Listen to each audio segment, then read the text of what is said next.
Alangkah terkejutnya Pakcik Herman setelah melihat asap itu hilang. Apa yang ada di depan dia rupa-rupanya adalah cuma keheningan dan kegelapan malam sahaja. Tidak ada kelibat makhluk apa-apa pun. Tapi bila lihat daripada kejauhan di keningan malam tu, Pakcik Herman perasan memang ada satu sosok yang datang daripada jauh, datang dari celah-celah semak, semakin mendekati ke arah perkuburan tu. Lebih tepatnya mendekati ke arah Pakcik Herman. Pakcik Herman pun bersedia dan tunggu kehadiran makhluk tu. Akhirnya bila dah sampai kat dekat, Pakcik Herman tengok tak lain, dia adalah Makcik Timah, isteri arwah Pak Karim sendiri. Seperti sebelum-sebelum ni pun, bila Pakcik Herman tanya, Makcik Timah cuma senyap saja, tak jawab apa-apa. Dan dia cuma menoleh ke arah kawasan kubur Pak Karim, arwah suami dia. Dia cuma lihat seperti tanah kubur dan kawasan kubur tu berantakan, macam dah dihancurkan oleh orang. Dan daripada reaksi Makcik Timah tu, seolah-olah macam dia mengerti dan tahu bahawa itu perbuatan daripada Pakcik Herman. Lalu Makcik Timah pun terus perlahan pergi daripada kawasan kubur tu, meninggalkan Pakcik Herman bersendirian. Keesokan malamnya, masa Pakcik Herman duduk daripada pondok dia tu, seperti biasa dia dah agak dah. Pada malam tu mungkin dia akan diganggu lagi oleh pocong Pak Karim. Dan memang betul seperti sangkaan dia, memang betul-betul pocong Pak Karim tu datang lagi ke pondok tu dan minta kain kafan daripada Pakcik Herman. Cuma pada kali ni, Pakcik Herman tu yang memang dah terkenal dengan sikap panas barannya, memang dah tak bersabar lagi dah. Pakcik Herman pun nekat cari cangkul dan ambil cangkul tu, lalu dia pergi ke tanah perkuburan. Korang tahu apa yang dia nak buat? Memang dia buat sesuatu yang nekat pada malam ni, sesuatu yang benar-benar gila. Pakcik Herman dah tak fikir apa lagi dah. Memang dia nekat dia akan buat malam ni. Lalu pada malam tu juga, Pakcik Herman dengan nekat dia yang tinggi, dia pun gali kubur arwah Pak Karim. Dan selepas selesai dia gali tu, dia keluarkan mayat arwah Pak Karim daripada liang lahat tu dan dia tarik ke atas. Perlahan dia letakkan mayat tu di atas bahu dia dan dia bawa pergi pulang kat pondok tempat dia kerja tu, dekat kebun getah tu. Sampai je Pakcik Herman dekat pondok tu, perkara yang pertama sekali dia buat mula-mula, dia ambil air dan dia cuci mayat arwah Pak Karim. Dia cuci dengan air sampailah hilang semua bekas-bekas tanah dan selut tu. Tapi apa yang mengejutkan, apa yang dia nampak ialah rupa-rupanya mayat arwah Pak Karim tu dibungkus bukan dengan kain kafan, tapi dengan cuma kain pelekat saja. Ya Allah Karim, apa yang mereka dah buat pada engkau? Patut pun selama ni engkau kacau orang kampung.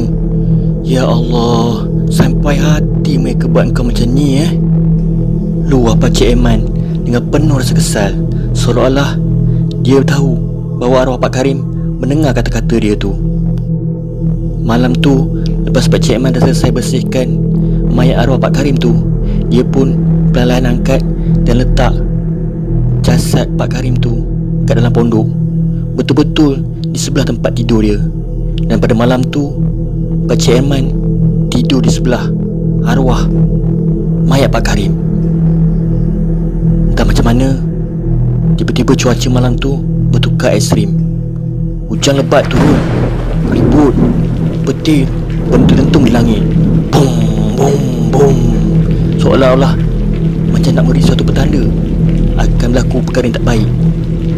Dan memang betul, tak lama lepas tu, tiba-tiba jasad arwah Pak Karim bergetar-getar dan bergerak, mahu bangkit. Tapi cepat-cepat Pak Herman tahan dengan tangan dia sambil berkata, "Diamlah Karim, kau dah mati buat cara mati. Kau duduk aja, tidur aja. Aku janji besok aku akan carikan kain kafan untuk kau. Aku akan sempurnakan jenazah kau ni. Itu janji aku. Dah, tidur." Bentak Pakcik Herman pada jasad arwah Pak Karim. Langsung Pakcik Aiman tak tunjukkan rasa takut. Betul lah kata orang, kalau dah memang lama jadi askar dan tentera, macam itulah perangai dia. Tak akan berubah sampailah dia berhenti kerja sekalipun. Seolah-olah seorang ayah yang sedang marah pada anak dia. Itu sikap Pakcik Aiman. Kalau korang pula macam mana? Memang dah terkencing dah terberak dah kan? Dah tahu dah. Aku pun macam tu juga bang kali. Pagi itu, seperti apa yang Pakcik Aiman katakan, dia pun pergi ke pekan dan cari semua barang-barang dan persiapan untuk sempurnakan jenazah arwah Pak Karim. Dia beli kain kapan, kapur barus dan beberapa peralatan lain. Dan selepas dia selesai menguruskan jenazah arwah Pak Karim tu, dia pun bawa ke tanah perkuburan dan tanam balik mayat tu dalam tanah seperti sekala. Semua tu Pak Karim buat. Apa pula Pak Karim? Pak Karim tu kan hantu. Pakcik Aiman, semua tu Pakcik Aiman buat sorang-sorang je. Tak harapkan bantuan daripada siapa pun. Malah apa yang dilakukan tu dia rahsiakan daripada pengetahuan orang kampung. Bagus betul lah sikap macam tu kan. Bertanggungjawab, berani, dan yang paling utama, jujur dan ikhlas. Buat sesuatu tanpa pengetahuan orang, tanpa balasan daripada orang lain. Itulah yang boleh kita ambil untuk menyelamatkan diri kita sendiri. Okeylah, berbalik pada cerita tadi. Malam tu Pakcik Aiman pun bolehlah tidur dengan lena dan lega. Bagi dia dah sempurnakan tugas dan apa yang perlu dilakukan. Dan dia yakin gangguan pocong arwah Pak Karim takkan berterusan lagi mengganggu orang kampung dan juga diri sendiri. Pakcik Aiman pun macam biasa tidur di pondok tu bila malam dah semakin lewat. Tetapi rupa-rupanya apa yang Pakcik Aiman sangka jauh meleset. Kedengaran datang lagi arwah pocong Pak Karim. Masih lagi mengganggu, masih lagi menakutkan orang kampung, termasuklah Pakcik Aiman sendiri. Apa lagi yang tak cukup? Apa lagi yang tak kena ni? Aku dah buat apa yang mampu. Aku rasa aku dah sempurnakan dengan sebaik-baiknya. Tapi tak habis-habis lagi kacau orang. Takkan dia nak suruh aku bungkus dia dengan kain emas kot, macam Fir'aun kat Mesir tu? Tak logik macam tu, fikir Pakcik Karim sendiri dalam hati dia. Tersasul lagi Pakcik Karim. Bukan Pakcik Karim, maksudnya Pakcik Aiman. Lalu Pakcik Aiman pun cepat-cepat kemaskan dan persiapkan diri dia. Malam tu dia mesti pergi ke rumah isteri arwah Pak Karim, rumah Makcik Timah. Dia mesti tahu perkara sebenar dan apa yang telah dirahsiakan oleh keluarga arwah Pak Karim. Mesti ada sesuatu yang tak kena, fikir Pakcik Aiman dalam perjalanan tu. Bila dalam setengah jam dia berjalan, akhirnya dia pun semakin dekat dan nak sampai kat rumah Makcik Timah. Tapi sebelum dia sampai betul-betul depan pintu rumah Makcik Timah, Pakcik Aiman ada terdengar sesuatu. Dia terdengar seolah-olah macam suara orang yang sedang berbual. Dia dengar betul itu suara Makcik Timah, dan yang seorang lagi tu suara arwah Pak Karim.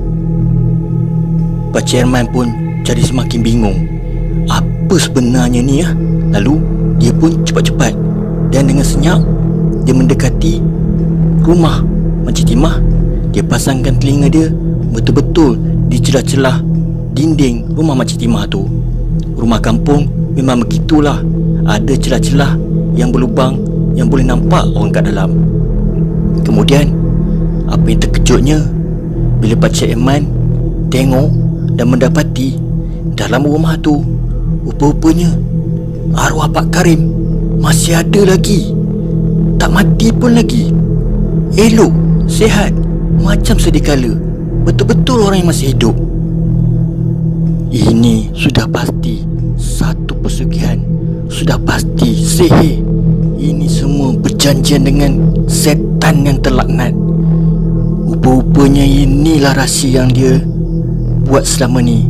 Patut pun arwah Pak Karim mengganggu orang kampung, tapi Timah pula macam biasa je, macam tak ada apa. Tak terkesan langsung. Aku dah agak dah. Tak ada lain. Tujuan dia mesti nak kaya cepat ni, fikir Pakcik Herman dalam hati dia. Dan lepas tu Pakcik Herman pun tanpa membuang masa, tanpa basa-basi, dia pun perlahan mengundurkan diri dan meninggalkan rumah Makcik Timah tu. Dia balik semula ke pondok dia. Kemudian tak lama selepas tu, lebih kurang dalam 2 minggu, kejadian gangguan pocong di kampung Pakcik Herman tu, seperti apa yang Pakcik Herman sudah agakkan, memang betul. Sekarang kelihatannya Makcik Timah dan keluarga dia dah jauh berbeza. Keluarga Makcik Timah sekarang jadi semakin kaya. Mendadak betul. Tak tahu daripada mana datangnya segala kekayaan tu. Tapi apa yang orang kampung nampak memang betul-betul berbeza. Rumah dia tiba-tiba dah ada 2 biji motor baru, dan dengan katanya nanti nak beli kereta baru pula. Itu tak termasuk lagi dia renovate rumah tu. Katanya dia nak buat besar lagi rumah tu dan cantik. Nak bina dengan batu pula. Maknanya rumah kayu dan bercampur dengan struktur rumah batu. Itu semua bukan murah. Mesti ada biaya dan belanja yang besar. Persoalannya, dari mana datangnya semua wang-wang tu? Kalau sebelum ni pun nak beli kain kafan pun tak mampu, maka semakin benarlah tekaan Pakcik Herman selama ni. Memang betul-betul keluarga Makcik Timah, termasuklah arwah Pak Karim sendiri, memang ada buat perjanjian dan ritual sihir dengan makhluk terlanat setan. Apa yang dia dapatkan adalah kekayaan yang segera dengan mengkorbankan jiwa Pakcik Karim sendiri kepada setan. Dengan kata mudahnya, sebenarnya arwah Pak Karim tu dia bukannya mati betul-betul, mati seperti sunatullah, tapi dia mati pada pandangan mata orang kampung. Hakikatnya dia hidup dalam 2 alam, di alam nyata kita ni dan di alam gaib, alam jin. Itulah apa yang sebenarnya dirahsiakan oleh Makcik Timah daripada pengetahuan orang kampung. Selepas tu Pakcik Herman pun nekat dan membuat keputusan menceritakan segala-galanya kepada pihak AJK kampung tu. Mereka semua pun berkumpul dan bermesyuarat untuk mengambil tindakan apa yang perlu dilakukan untuk selesaikan masalah ni. Dan akhirnya mereka semua bersetuju dan bersepakat. Mereka mendatangi rumah dan keluarga Makcik Timah. Semua harta-harta termasuk rumah Makcik Timah mereka bakar semuanya. Dan keluarga Makcik Timah semuanya dihalau keluar daripada kampung tu. Manakala kubur arwah Pak Karim pula semuanya diratakan tanah tu. Jadi tak ada kesan-kesan kubur arwah Pak Karim. Alhamdulillah, selepas semua itu, gangguan pocong arwah Pak Karim dah tak ada lagi. Dah berhenti dengan mendadak. Orang kampung kembali hidup normal dan aman damai seperti sedia kala. Selesai.